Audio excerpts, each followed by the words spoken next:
Hello everyone, welcome to Geography Workshop.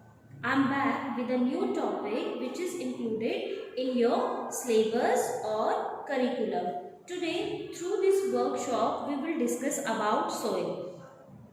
What is soil and soil profile and factors affecting of soil formation. So, let's start our topic. Firstly, we will discuss about what is soil. Soil is the topmost thin layer of grainy substance covering the surface of the earth. यानी कि soil वो है जो कि क्या है, अर्थ के surface की टॉपमोस्ट लेयर है जो कि किससे बने, ग्रेनी सब्सटेंस। अब ग्रेनी सब्सटेंस में क्या है, छोटे छोटे पार्टिकल्स होते हैं और ये पार्टिकल्स क्या करते हैं, वेरी करते हैं। अब पार्टिकल वेरी होने की वजह से क्या है, सोइल भी क्या करती है, वेरी करती है। जनरली हम क्या करते हैं, लैंड और सॉइल इन दोनों टर्म्स को क्या करते हैं, इंटरचेंजेबल यूज करते हैं, लेकिन बट दोनों में क्या है, डिफरेंस है। लैंड देखो हम जनरली वहां पे यूज करते हैं जहां पे क्या कर रहे हैं, हम होम कंस्ट्रक्ट कर रहे हैं या हम किसी भी लैंड फॉर्म्स को लैंड कंसीडर कर सकते हैं, या जहां भी हम अपना स्टेप पुट कर रहे हैं उसको हम क्या कर सकते हैं, लैंड कंसीडर कर सकते हैं। लेकिन सोइल क्या है, soil is the sub division part of land. Soil क्या है, लैंड का एक सब डिविजन पार्ट है। अलग अलग कैरेक्टरिस्टिक्स के बेसिस पे हम सोइल को क्या कर सकते हैं, कैटेगराइज कर सकते हैं, like black soil, alluvial soil या loamy soil. Now talk about the formation of soil, यानी कि जो सोइल है वो कैसे बनती है। जो सोइल है वो क्या है, जो सोइल है it is depend on organic matter, minerals and weather rock. ये आपको दिख रहा है यहाँ पे कि soil is made up of organic matter, minerals and weather rock. जो सोइल है वो क्या है, बहुत सारे ऑर्गेनिक मैटर जिसमें कि क्या है, नेचुरल मटेरियल इंक्लूड होते हैं, लाइक जैसे जितने भी नेचुरल मटेरियल चाहे वो डिकेड हो या डेड हो, लाइक जैसे लीव्स हो गई या रिमेन ऑफ एनिमल्स हो गई, ये सब क्या है, ऑर्गेनिक मैटर के अंदर इंक्लूड होते हैं। और मिनरल्स और वेदर रॉक्स क्या है, इनसे क्या बनती है, हमारी सोइल बनती है। जो वेदर रॉक्स है ये क्या है, सोइल फॉर्मेशन को क्या करती है, एक बेस प्रोवाइड करती है। और जो ऑर्गेनिक मैटर है और मिनरल्स हैं ये दोनों बताते हैं कि ये दोनों क्या करते हैं, किसी भी सोइल को क्या करते हैं, फर्टिलिटी प्रोवाइड कराते हैं। किसी भी सोइल में ऑर्गेनिक मैटर्स और मिनरल्स जितने ज्यादा होंगे वो सोइल क्या होती है, उतनी ही ज्यादा क्या होती है, फर्टाइल होती है। ठीक है। और जो वेदर रॉक है ये क्या है, सोइल फॉर्मेशन के लिए बेस प्रोवाइड करती है। इसमें आगे एक वर्ड है वेदरिंग, एक वर्ड है जिसको हम क्या करेंगे, डिस्कस करेंगे कि वेदरिंग होता क्या है। What is weathering? Weathering is the process when breaking up and decay of exposed rocks by temperature changes, frost action, plants, animal and man। यानी कि वेदरिंग वो प्रोसेस होता है जिसमें क्या है, एक रॉक्स क्या होती है, या तो ब्रेकअप होती है या डिके होती है, किसके थ्रू, टेम्परेचर के थ्रू होती है या फ्रॉस्ट एक्शन के थ्रू या प्लांट्स, एनिमल और मैन के थ्रू होती है। अब देखो जो टेम्परेचर है वो कैसे, देखो वेदरिंग टेम्परेचर में कैसे, टेम्परेचर के थ्रू कैसे वेदरिंग प्रोसेस होती है। अब जैसे फॉर एग्जांपल अगर हम डेजर्ट में जाएं तो वहां पे क्या हाई टेम्परेचर होते हैं जिसकी वजह से रॉक्स क्या है, सैंड में कन्वर्ट होती है। ठीक है। और एक मैंने और बताया कि वेदरिंग प्रोसेस में क्या इंक्लूड है, फ्रॉस्ट एक्शन। फ्रॉस्ट एक्शन क्या होता है, जब देखो ग्लेशियर्स मेल्ट होते हैं, वो नीचे की तरफ आते हैं तो वो रॉक्स के से क्या करते हैं, टकराते हैं, जिससे कि क्या होता है, इरोजन होता है। ठीक है।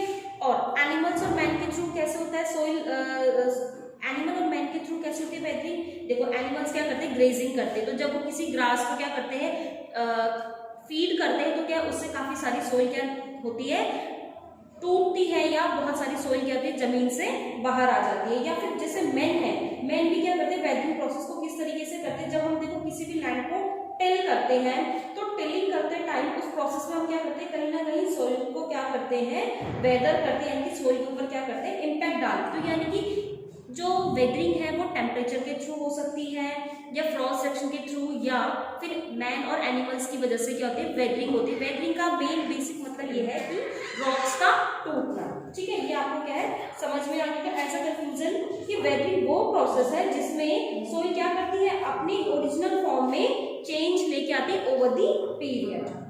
सो आई होप आपको ये समझ में आ गया होगा कि सोइल क्या है और सोइल किससे बनी होती है, ठीक है, ऑर्गेनिक मैटर, मिनरल्स और वेदर रॉक से बनी होती है। अब हम बात करेंगे कि व्हाट इज सोइल प्रोफाइल।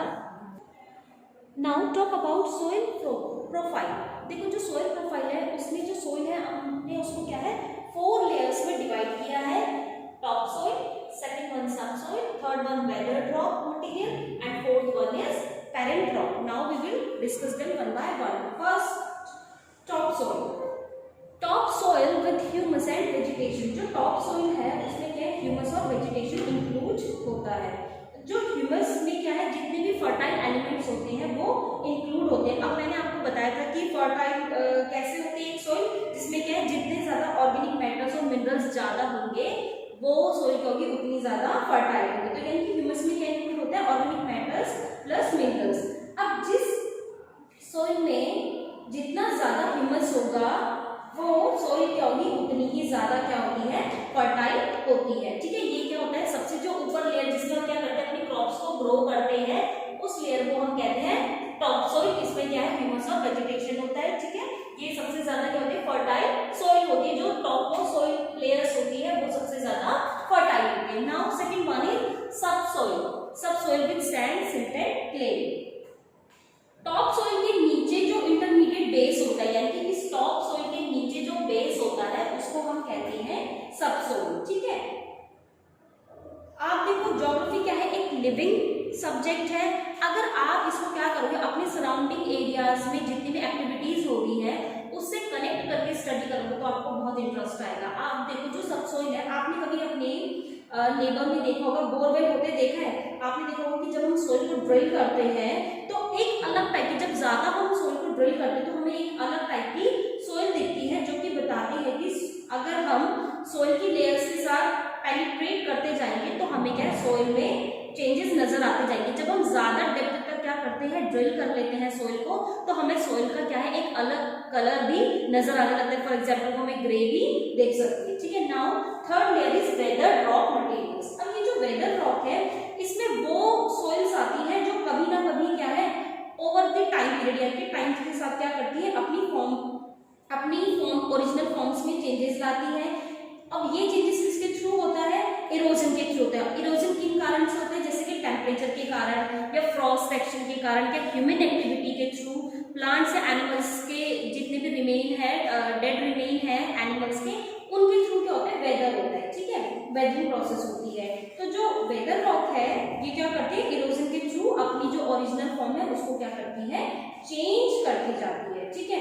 अब लास्ट जो हमारी फोर्थ लेयर है वो है पेरेंट रॉक। पेरेंट रॉक को आप ऐसे ही समझ सकते हैं कि जैसे देखिए आपके अगर कोई अपने एक स्पेसिफिक कैरेक्टरिस्टिक्स है तो वो आपको कहाँ से मिलते हैं हमारे पेरेंट्स से मिलते हैं। हमारी बहुत सी हॉबीज होती हैं या क्वालिटीज होती है वो क्या होती है हमारे पेरेंट्स से सिमिलर होते हैं, तो वो हमें कहाँ से मिली है हमारे पेरेंट्स से मिले। तो ऐसे ही जो पेरेंट रॉक है वो क्या करती है ये एक बेस प्रोवाइड करती है सभी इन 3 लेयर्स को क्या करती है इन तीनों लेयर्स को बेस प्रोवाइड करती है और ये बताती है कि किस टाइप का वेदर रॉक होगा, किस टाइप की सब सोइल होगी और किस टाइप की टॉप सोइल होगी। जिस टाइप का पेरेंट रॉक होगा उसी टाइप की क्या है वेदर रॉक, सब सोइल या टॉप सोइल। यानी कि हम ये कह सकते हैं कि पेरेंट रॉक में ही हमारी वेदर रॉक, सब सोइल और टॉप सोइल डिपेंड करती है। जैसे फॉर एग्जाम्पल अगर ब्लैक सोइल है तो उसके नीचे जो पेरेंट रॉक होगा ऑब्वियसली वो बेसाल्ट या इग्नेयस रॉक होगा, ठीक है। सो स्टूडेंट आपको समझ में आ गई होगी ये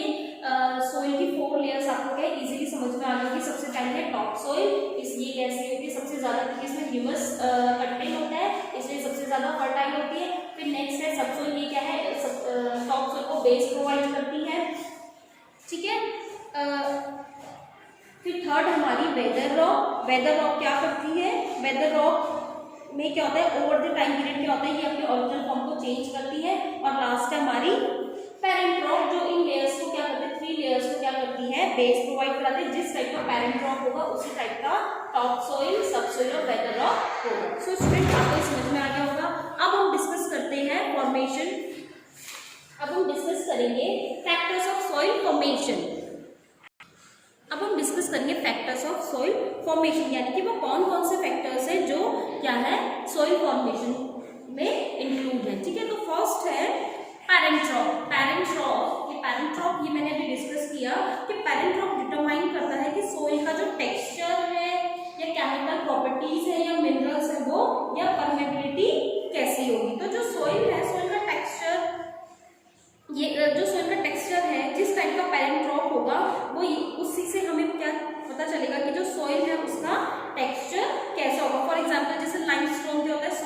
है, और लेटराइट जो सोइल है वो कैसे होती है, रफ होती है, या फिर पेरेंट रॉक में ये भी बताता है कि इसमें कौन से मिनरल्स इंक्लूड होंगे। ठीक है, सेकंड है हमारा क्लाइमेट। क्लाइमेट ये आपको शो हो रहा है यहाँ पे, सेकंड है क्लाइमेट। क्लाइमेट देखो, क्लाइमेट यानी कि temperature, rainfall, influence rate of weathering and humans, यानी कि क्लाइमेट के अंदर क्या है, दो प्रोसेस है, टेम्परेचर और रेनफॉल, इसकी वजह से भी क्या है, सोइल फॉर्मेशन होता है। अब देखो, अगर किसी एरियाज में रेनफॉल ज्यादा है, इसको हम इस तरीके से भी डिस्कस कर सकते हैं, अगर किसी एरिया में क्या है रेनफॉल, किसी एरियाज में अगर रेनफॉल ज्यादा है तो क्या है, वहां की जो सोइल है वो क्या हो जाएगी, वॉश ऑफ हो जाएगी। जैसे कि हमारे जो वेस्टर्न घाट्स है वहां पे क्या है, लेटराइट सोइल है, वहां पे लेटराइट सोइल है, लेकिन ज्यादा रेनफॉल होने की वजह से वहां पे क्या है, वेदरिंग प्रोसेस क्या होता है, ज्यादा होता है। टेम्परेचर पर डिपेंड करता है, जिस टाइप का टेम्परेचर होगा, अगर ज्यादा टेम्परेचर होगा जैसे कि डेजर्ट में है तो वहां पे क्या है, जो सोइल होगी वो हमें सैंडी सोइल क्या होगी, ज्यादा मिलेगी। ठीक है, अब थर्ड है हमारा जो क्या है, रिलीफ। रिलीफ से मैं आपको ये बता सकती हूँ कि रिलीफ यानी कि जिसमें altitude and slope determine accumulation of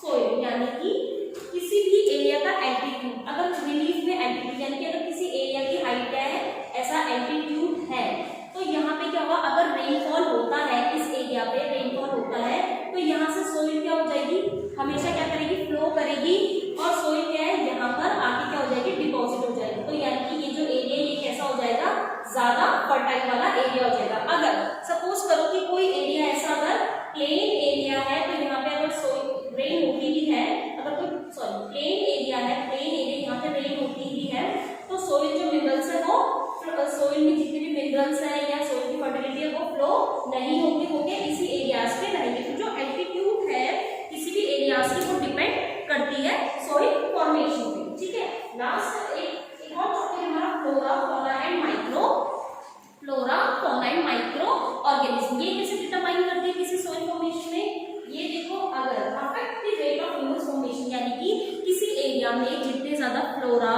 fauna और माइक्रो ऑर्गेनिज्म होंगे, वहां की जो सोइल है वो ज्यादा फर्टाइल होगी। क्योंकि देखो, एक ओवर टाइम पीरियड की बात होती है, जितने भी प्लांट्स होते हैं, ये एनिमल्स होते हैं, ये डिके होते हैं या डेड होते हैं। ठीक है, तो जो रिमेन्स ऑफ एनिमल्स होते हैं वो सोइल में मिलने से क्या करते हैं, वो सोइल की फर्टिलिटी को इंक्रीज करते हैं। ठीक है, और लास्ट है हमारा टाइम पीरियड क्या है सोइल फॉर्मेशन का, एक इंपॉर्टेंट फैक्टर्स है।